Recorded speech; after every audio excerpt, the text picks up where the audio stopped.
Hey everyone, it's AG Reboots, and today I'm going to be showing you guys how I made this doll wig for the Tenny doll that I had fixed up. And this is not really a tutorial, this is just me showing you since I don't really consider myself a professional on this subject, and so I thought it would just be fun if I just showed you guys the process. So the first thing you're going to need is a wig cap. Now I'm going to reuse this one from a doll that I had fixed up previously, and the hair was already cut off of this one, but if you don't have a ruined doll wig already, you can always buy a brand new wig cap off the internet. So this next step is optional, but I would recommend washing the wig just because we are going to be working really closely with it and it's nice to have it clean.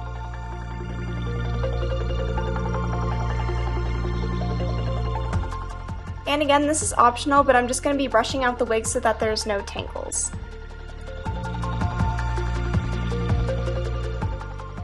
The next thing I would recommend doing is taking a bunch of pictures of the inside of the wig to use as a guide later on. Next, you can finally start deconstructing the wig, and what I did was I started at the strip of hair that was along the elastic part of the outside of the wig, and I cut the stitches holding that in place. And after I finished that part, I moved on to removing the hair that runs across the wig cap, starting on the side opposite of the part. And then I also recommend saving the hair along the way to measure for the amount you're going to need later. And in my opinion, when you get to the part, it's most important to take pictures there because that's what's going to be most difficult when you're making the wig later. And here was the wig cap once I had taken all the hair off of it, and now we have a clean slate to make a new wig. So for the new wig, I bought this doll hair off of Amazon, and I will link the exact stuff that I bought below. But I did make a couple of mistakes here when I ordered it. The first is that I bought way too much hair. I bought 2 packs, but I only ended up using one, and I didn't even touch the second one. And the second mistake was that I chose hair that was a little too short. I wanted to choose a hair that was a little bit longer, but the wig ended up turning out fine anyways. And a little side note is just to make sure that your hair is sewn into a weft just like it is when you pulled it off of the doll wig, just to make sure that it's easier to sew on later. And you're also going to need a spool of thread that matches your doll hair. So to start, what you're going to do is you're going to measure and cut a piece of hair to run across your wig cap, and I recommend kind of sketching out where you're going to go with a pencil, and then what you're going to do is you're going to sew it in place. And I highly recommend using a bald doll head to see how your wig is looking and try it on along the way just to make sure that you like it.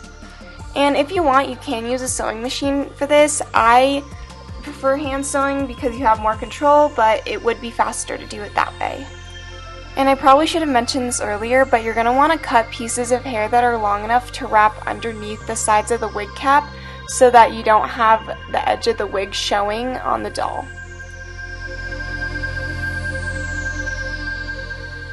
And you're basically just going to keep cutting pieces and sewing them on until you get pretty close to the top of the head. And the closer that you sew the wefts of hair together, the thicker your wig is going to be and the more hair you're going to need.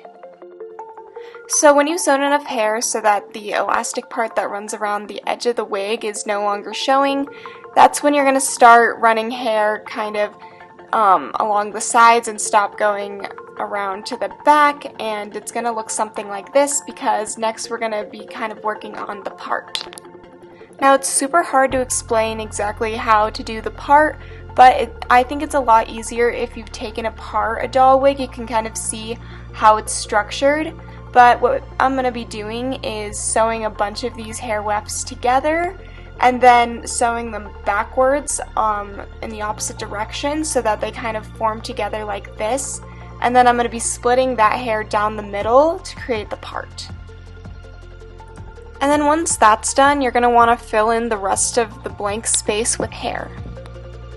So now you're going to start working on the part, and what I'm going to suggest you do is take a long piece of thread and weave it in and out of that piece you sewed in backwards so that you can form those two pieces together and that they become uniform.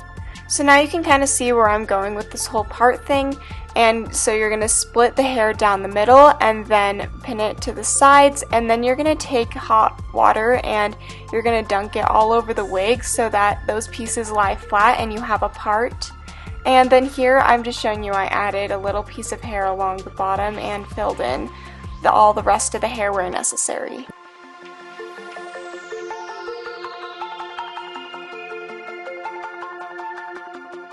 And then at this point I had already glued the hair onto the wig, and you can see that the hair is not quite lying right. So what I'm going to do is I'm going to use some clips and I'm going to clip the hair in place where I want it to be. And then since it's heat resistant, that means that you can use a hair straightener on it, and so I just used it on one of the lowest settings, and I'm just going to press it onto the part and make it so that the hair lies how I want it to.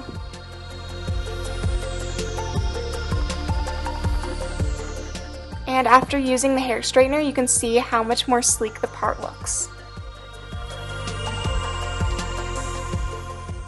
But we're not exactly done yet, so what I'm going to do real quick is trim up the ends so that it's all the same length.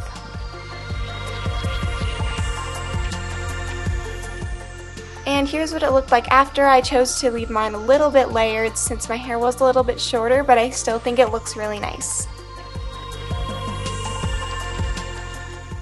And then finally, you're just going to trim up any loose threads that are hanging from your wig. I have a couple on the side here, so I'm just going to take a little pair of scissors and cut those off.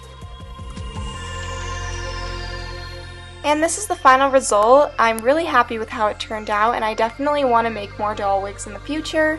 And I'm really happy I got to use this on a real doll. I'm happy it turned out so well, and I hope you guys really enjoyed this video, and I'll see you next time. Bye!